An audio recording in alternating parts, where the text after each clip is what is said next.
Aki's sea spirit Pebble.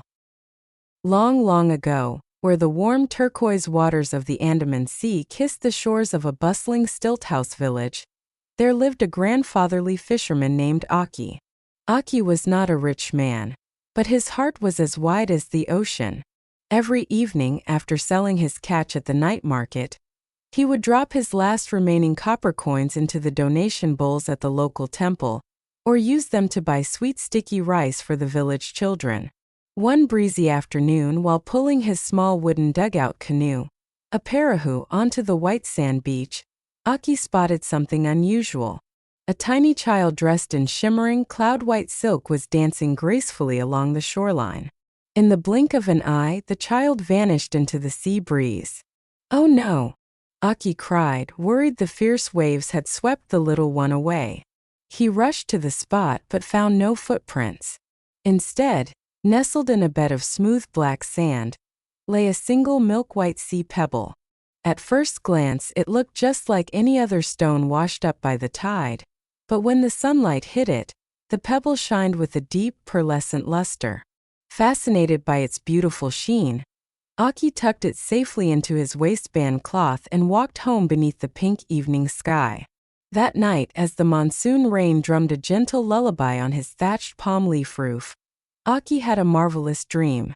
A magnificent, snow-white sea eagle with wings as wide as a sailing ship appeared to him. "Aki!" the great bird echoed in a voice like deep ocean currents.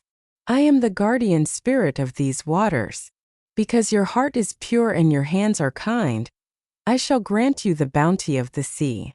The next morning, Aki sailed out to his usual fishing spot.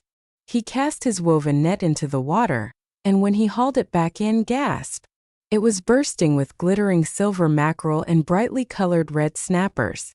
He cast it a second time and the net filled again. He touched the smooth pebble in his pocket and smiled. He knew the dream was true. Now, Aki could have caught all the fish in the sea and become a wealthy merchant. But Aki was a wise and content man. Each day he only caught exactly what he needed to survive, sharing the extra with his elderly neighbors and the temple monks. He continued to live happily in his modest little hut on stilts. But secrets have a way of traveling on the wind. Soon whispers echoed through the village about Aki's magical stone.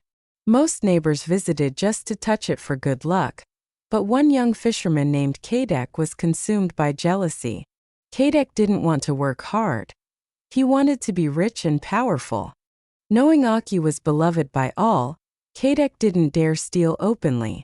Instead, he searched the beach until he found a common white pebble of the exact same size and shape. It lacked the magical, glowing luster of Aki's stone, but Kadek knew that in the dim light of evening, no one would notice. He snuck into Aki's hut while the old man was resting, and secretly swapped them. Overjoyed with his trickery, Kadek rented the largest, grandest wooden sailing boat in the harbor. He sailed far out into the deep blue ocean, laughing out loud. "Soon I will buy a palace," he boasted, tossing his heavy nets into the water. But when he pulled them up, nothing. Just seaweed and empty shells. He tried again and again until the sun began to set, turning the sky a bruised, angry purple. Suddenly, the ocean began to churn and boil. A massive wave as tall as a coconut tree rose up from the deep. Out of the dark storm cloud swooped the giant white sea eagle. Its eyes flashed like lightning, and its roar sounded like crashing thunder. "Thief! Liar!" the spirit roared, the wind from its massive wings whipping the sea into a frenzy. "The spirits of the ocean only bless those with honest hearts and kind souls. How dare you try to trick the sea? Return what you stole to its rightful master, or be swallowed by the deep." The terrifying wave crashed over the deck, knocking Kadek completely off his feet and spinning the boat around until everything went black. When Kadek finally opened his eyes, the morning sun was warm on his face. He wasn't out at sea anymore. He was lying soaked on the beach, surrounded by the shattered, broken wood of his rented boat. He shivered, realizing it wasn't just a nightmare. Trembling with shame and awe, Kadek crawled all the way to Aki's stilt house and returned the glowing pebble, weeping and begging for forgiveness.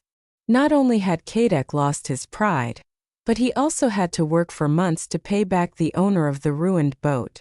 From that day on, Kadek never told a lie or took something that wasn't his again.